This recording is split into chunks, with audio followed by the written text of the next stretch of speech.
ফ্যাসিবাদ বিরোধী আন্দোলনে একসাথে মাঠে থাকলেও শেখ হাসিনা সরকারের পতনের পর নানা বিষয় নিয়ে মতপার্থক্য ও দূরত্ব দেখা দিয়েছে বিভিন্ন রাজনৈতিক দলের মধ্যে। বিশেষ করে স্থানীয় সরকার নির্বাচন ও সংস্কার নিয়ে বিএনপি জামায়াতের মধ্যে টানপোড়েনের বিষয়টি এখন ওপেন সিক্রেট।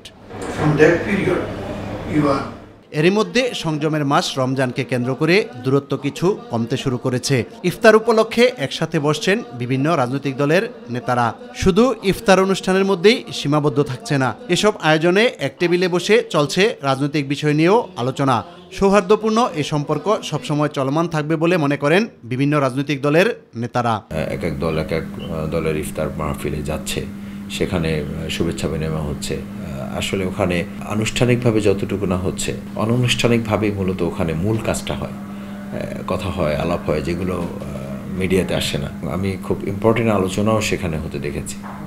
যেমন ধরেন, সেখানে এটাও আলোচনা হয় যে আসলে আমরা যাই বলি, দেশটা তো আমাদের, মানে এভাবে কথা বলেন ওনারা। ব্যক্তিগত সৌহার্দ্য রাখা খুবই জরুরি, যা আমাদের রাজনীতিতে অনেক দিন ধরে ছিল না। তা আমরা আশা করব যে গণঅভ্যুত্থানের মধ্য দিয়ে আমরা যে একটা নতুন ধারার জায়গায় যেতে চাচ্ছি, যেটা অনেক দিন ধরে সংকটে ছিল, যে আমাদের রাজনীতির এই সৌহার্দ্যর জায়গাটা থাকবে কেন্দ্র থেকে শুরু করে জেলা পর্যায়ে। একটা জায়গায় তো এক জায়গায় সবাই আমরা দেশের জন্য রাজনীতি করি, তো আমাদের মধ্যে যোগাযোগটা থাকবে না কেন? থাকা উচিত।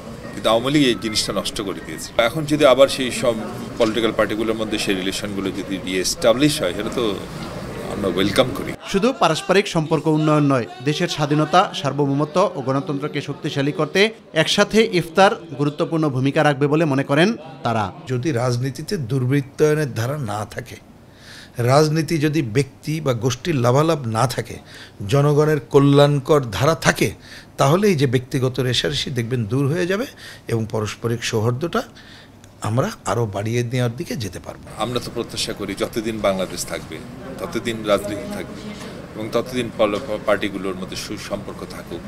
মতপার্থক্য, মতদ্বৈততা, এটা গণতন্ত্রের সৌন্দর্য, এবং রাজনৈতিক পার্টিগুলো এই মতগুলো তুলে ধরেন বলেই তো জনগণ সচেতন হন।